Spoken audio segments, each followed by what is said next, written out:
Bonjour à tous. Est-ce que vous connaissez la légende du golem de Prague? Je vous la résume. Un éminent sage, vivant à Prague au XVIe siècle, avait modelé un individu en terre glaise, un golem. Sur son front, il avait gravé 2 lettres hébraïques, un mem et un tav, ce qui forme le mot « met », que l'on traduit en français par « mort ». Le golem était donc inerte. Pour lui donner vie, le sage dut ajouter, entre autres, au mem et au tav, un aleph, la première lettre de l'alphabet hébreu. On peut alors lire le mot émet, vérité en français. Ainsi, le golem, avec le aleph en plus, se mit à vivre et défendit les Juifs de la ville menacée par une foule hostile. Pour arrêter son action, il a suffi au sage de retirer le aleph et ainsi ramener le golem à l'état de met, mort en français. Je m'arrête un instant sur le sens du aleph, qui fait toute la différence entre un être qui peut agir et celui qui reste fiché en terre. Ce sera succinct, vous trouverez des études approfondies dans des cours donnés par des maîtres d'Israël. Tout d'abord, le aleph est la première lettre de l'alphabet hébreu. Elle est totalement muette, mais elle exprime l'inexprimable, l'inaccessible. On ne l'entend que par les points voyelles qui l'accompagnent.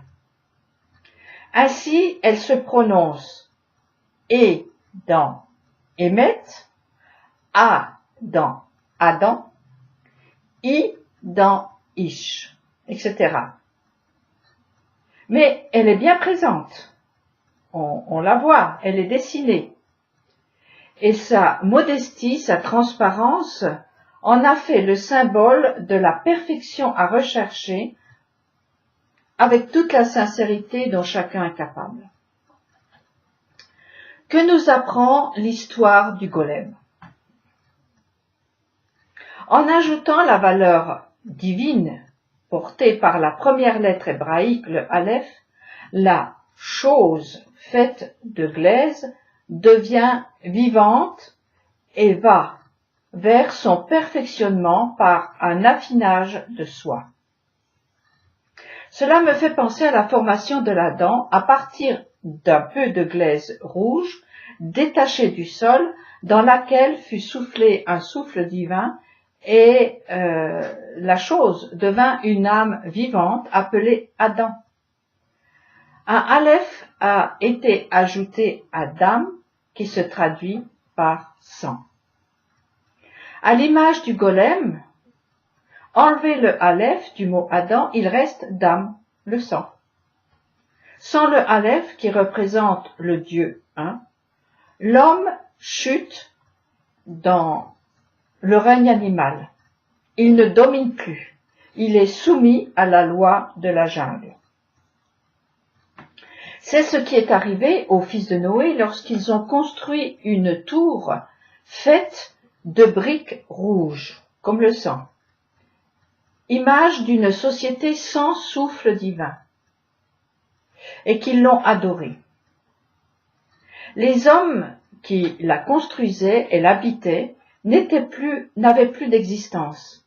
Leur unicité, leur spécificité individuelle étaient occultées au profit d'une pensée unique. Ils étaient d'âme, sang, une sorte de troupeau utile mais anonyme. La tour a été réduite en poussière et les habitants dispersés avec des langues différentes, ce qui va les obliger à rechercher le souffle de l'unité pour revivre, le aleph. S'ils veulent arrêter les flots de sang, ils n'ont pas le choix. Ils devront trouver le chemin du Aleph, lettre silencieuse, qui contient en elle toutes les mélodies et les couleurs de la création. On trouve le chemin du Aleph en soi par l'annulation du moi devant l'infini. Alors, le silence divin devient puits de vie. En revenant au commencement, on peut voir le chemin de l'unité. Dans un psaume de David, nous pouvons lire : « Les cieux racontent la gloire de Dieu et le firmament proclame l'œuvre de ses mains. Le jour en fait le récit au jour, la nuit en donne connaissance à la nuit. Point de discours, point de parole. Leur voix ne se fait pas entendre. Sur toute la terre, pourtant, s'étend leur harmonie et leurs accents vont jusqu'aux confins du monde, là où Dieu a assigné une demeure au soleil. » Comme je l'ai dit dans une vidéo précédente, savoir compter ses jours mène à la sagesse. Aussi, j'y reviens. Les jours, nos jours, sont de véritables trésors, extraits du 1, le Aleph inexprimable. Ils vont et tracent un chemin de son qui guide les pas du chercheur de vérité, Emet. Le mot qui a animé le golem et qui anime Adam. Le jour 1 est celui de la lumière, une sorte d'aurore de l'univers.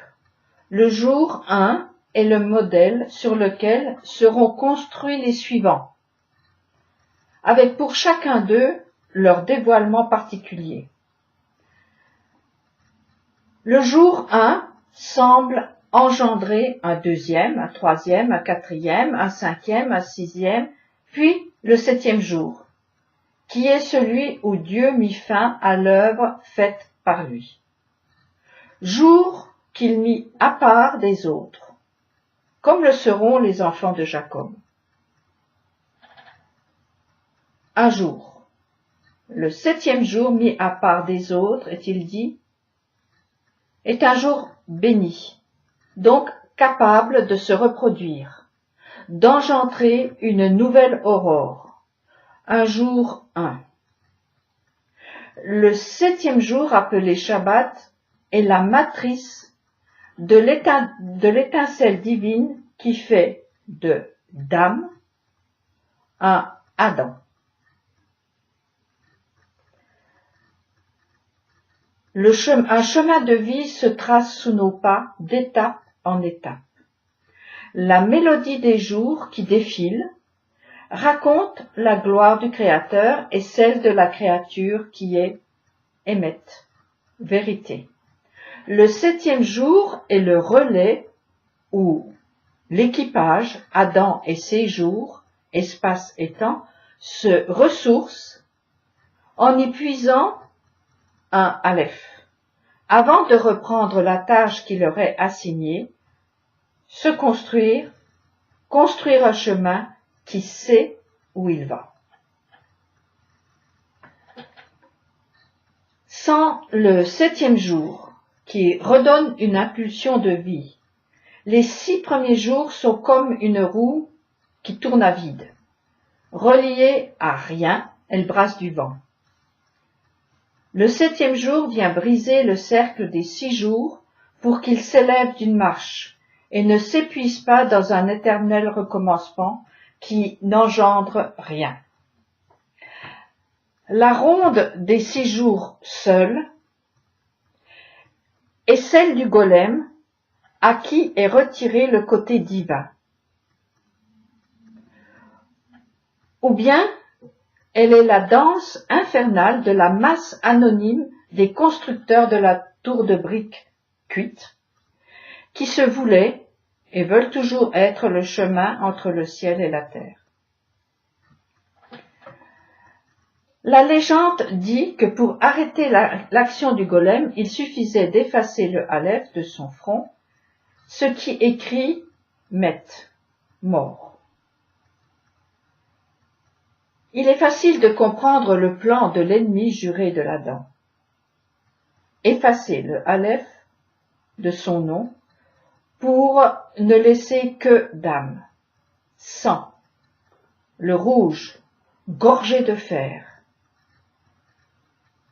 Ce fer, avec le temps, sera forgé en porte, en chaîne, en étau, en arme violente.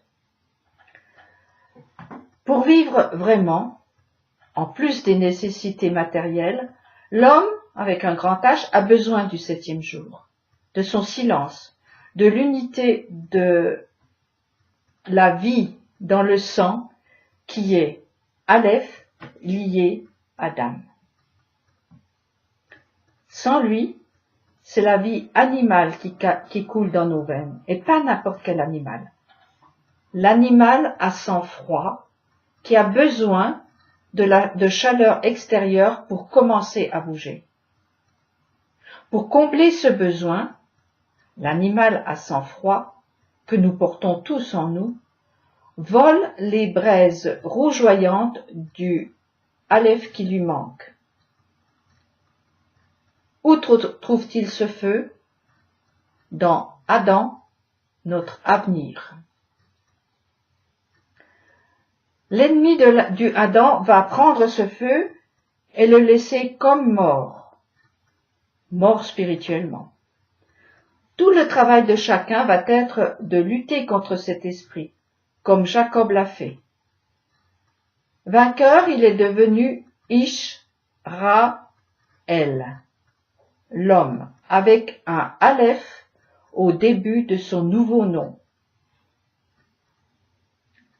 Lutter pour se mettre debout et marcher, peut-être en boitant, car il faut se souvenir qu'il est toujours sur nos talons, l'ennemi de nos âmes. En hébreu, tous les mots désignant l'homme commencent par un Aleph. Adam, Ish, Enoch. Ce qui veut bien dire que l'unité est le commencement de la construction de l'homme.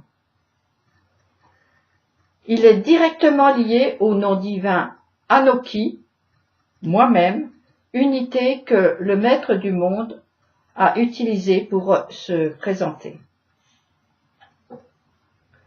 Entrer dans le secret du Aleph, c'est entrer dans le silence du commencement aux multiples sons et multiples lumières, cachées non seulement dans la création, mais surtout en réserve dans l'Adam qui doit se construire. On l'appelle l'étincelle divine. Le savoir est une chose, et bien entendu le vivre en est une autre. L'étude, la prière et la persévérance arracheront de la gueule du serpent la braise vivante de l'un qui nous distingue de l'animal à sang froid. Dam séparée du Aleph. Je vous laisse pour aujourd'hui. Il y a beaucoup à penser dans ce que je viens de dire. Je vous souhaite bon courage et à bientôt.